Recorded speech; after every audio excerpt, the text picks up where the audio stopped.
Hi friends मु Rosalind बसंती आपण मानक मो यूट्यूब चैनल कविता को स्वागत जनाऊँगी।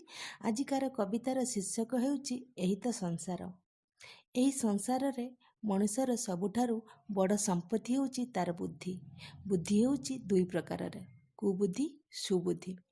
शकुनीर कुबुद्धि द्वारा महाभारत युद्धर शुभ आरंभ होइतिला। विभीषणर सुबुद्धि द्वारा रावण भगवान रामचंद्रଙ୍କ ठारू परास्त होइतिला। एही संसारर सबुठारु भल अस्त्र हेउची धैर्य।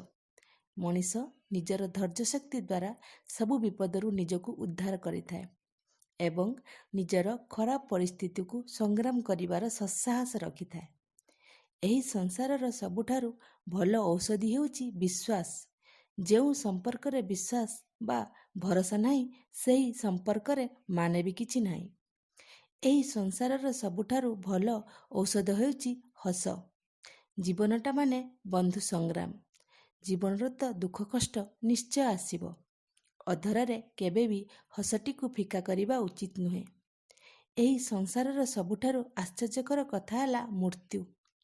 जन्म हेउछि माने मृत्यु निश्चय आसीबो। आम जीवनर एहा ध्रुव सत्य अटे। पुरातन वस्त्र को त्याग करी आमे जेपरि नूतन वस्त्र परिधान करिथाउ सेहिपरि पुरातन शरीर को मृत्यु रूप में त्याग करी आमे नूतन शरीर को जन्म रूप में ग्रहण करिथाउ।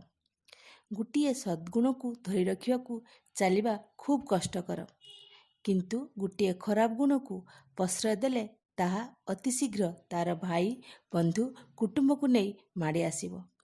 आमर मनस्तात्विक अवस्था एपरि जे सद्गुण को सहजरे ग्रहण करि पारे नाही, मात्र आसुरिक गुण को सहजरे ग्रहण करे।